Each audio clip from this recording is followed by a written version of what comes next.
चलो अगले 1 मिनट में मैं तुम्हें एसएसडी का एक ऐसा सीक्रेट बताता हूं जिसके बारे में ज्यादातर कोई बात नहीं करता है। तुमने शायद नोटिस किया होगा जब तुम एसएसडी में कोई बड़े साइज का फाइल कॉपी करते हो 100-200 जीबी का, तो कुछ देर तो एसएसडी का स्पीड बहुत अच्छा रहता है, बट सडनली स्पीड 50 से 60% या फिर उससे भी ज्यादा डिक्रीज हो जाती है। अब ऐसा होता क्यों है? सबसे पहले एक चीज समझ लो, ये एसएसडी का प्रॉब्लम नहीं है।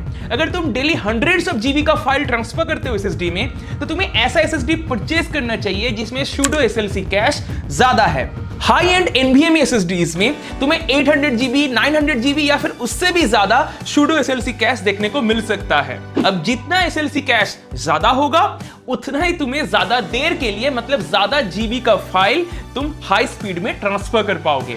जो चीप एसएसडीज होती है इसमें सूडो कैश काफी कम होता है और इसी वजह से एक सर्टेन टाइम के बाद, कुछ जीबीज कॉपी करने के बाद स्पीड डिक्रीज हो जाती है। सूडो एसएलसी कैश को तुम एक टेम्पोररी वेटिंग रूम की तरह समझ सकते हो।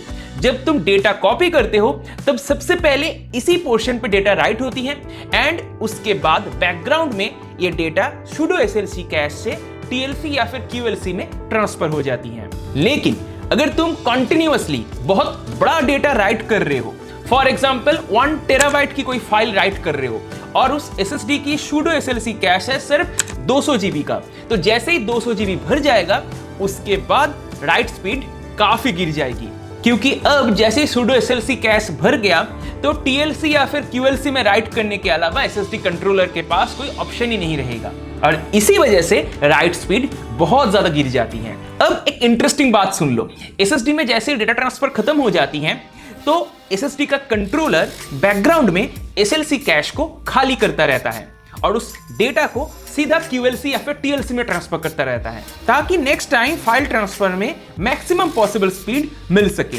लेकिन अगर एसएसडी लगभग फुल हो तो एसएलसी कैश भी छोटा हो जाता है, इसी वजह से राइट स्पीड और भी जल्दी ड्रॉप हो सकती है। अब कुछ लोग सूडो कैश एंड डीरैम कैश को लेके काफी कंफ्यूजन में रहते हैं। चलिए इसको भी मैं यहाँ पर क्लियर कर देता हूँ। डीरैम कैश को तुम कुछ इस तरीके से समझ सकते हो, ये एसएसडी का अपना रैम है, इसके अंदर मोस्टली डेटा स्टोर नहीं होता। मोस्ट ऑफ द टाइम ये डीरैम कैश काफी छोटा होता है और इसके अंदर कोई डेटा स्टोर नहीं होता, बल्कि इसकी जगह पर मैपिंग टेबल स्टोर किया जाता है। ये टेबल अगर डीरैम कैश में हो तो एसएसडी तुरंत पता लगा लेता है कि डेटा एग्जैक्टली में नैंड फ्लैश मेमोरी की कहां पर है। इससे random read write and heavy performance intensive tasks में काफी मदद मिलती है। वहीं पर सूडो एसएलसी कैश कोई अलग चिप नहीं है, एसएसडी अपना टीएलसी या फिर क्यूएलसी नैंड फ्लैश का ही एक हिस्सा टेम्पोररी एसएलसी मोड में यूज करता है। एक्चुअली में एसएलसी मोड में होता क्या है कि एक सेल पर 1 बिट का डेटा ही स्टोर होता है, इसी वजह से शुरू में जो राइट स्पीड है वो काफी फास्ट मिलती है। जैसे ये एसएलसी कैश भर जाता है उसके बाद डेटा जाके और कोई ऑप्शन ही नहीं मिलता उसको, वो जाके सीधा राइट होने लग जाता है टीएलसी या फिर क्यूएलसी में और इसी वजह से स्पीड अचानक गिर जाती है। एसएलसी मोड में एक सेल में 1 बिट का डेटा राइट किया जाता है, इसी वजह से परफॉर्मेंस अच्छी रहती है। अब शायद तुम बोल सकते हो मैंने तो जो एसएसडी परचेज किया इसमें डीरैम कैश है ही नहीं, तो इसमें मैपिंग टेबल कहां पर है? ये जो मैपिंग टेबल है इस एसएसडी के केस में है नैंड फ्लैश चिप में। अगर ये मैपिंग टेबल नैंड फ्लैश में स्टोर हो तो थोड़ा सा लेटेंसी ऐड हो जाता है। कैसे? पहले ये मैपिंग टेबल को पढ़ा जाता है, उसके बाद उस टेबल के हिसाब से डेटा को पढ़ा जाता है, तो एक्स्ट्रा लेयर ऐड हो रही है। इसी वजह से जो एसएसडी है वो थोड़ा सा स्लो परफॉर्म करने लगता है जिनमें डीरैम कैश नहीं है। और डीरैम कैश का सबसे ज्यादा एडवांटेज मिलता है रैंडम रीड राइट में।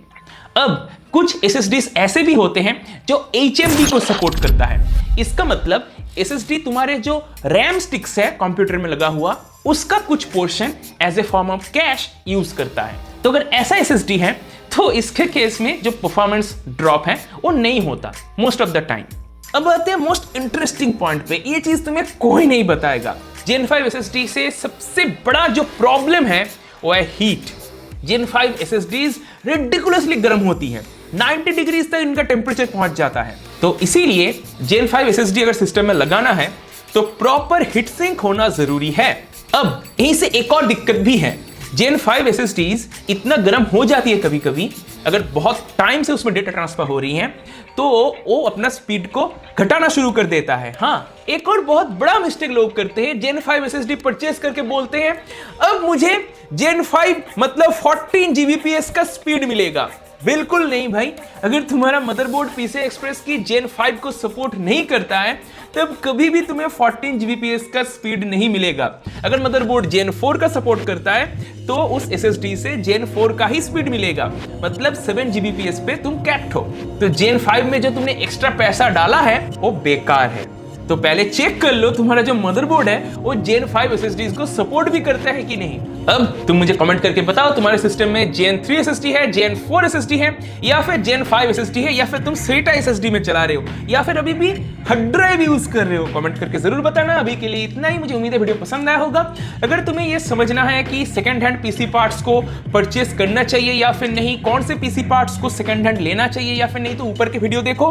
और अगर GTA 6 के लिए एक प्रॉपर पीसी बिल्ड प्लान कर रहे हो, सोच रहे हो कौन से पार्ट्स को मैं लूं ना लूं, तो ये जो सेकंड वाला वीडियो है इसको देखो। अभी के लिए इतना ही। Bye bye.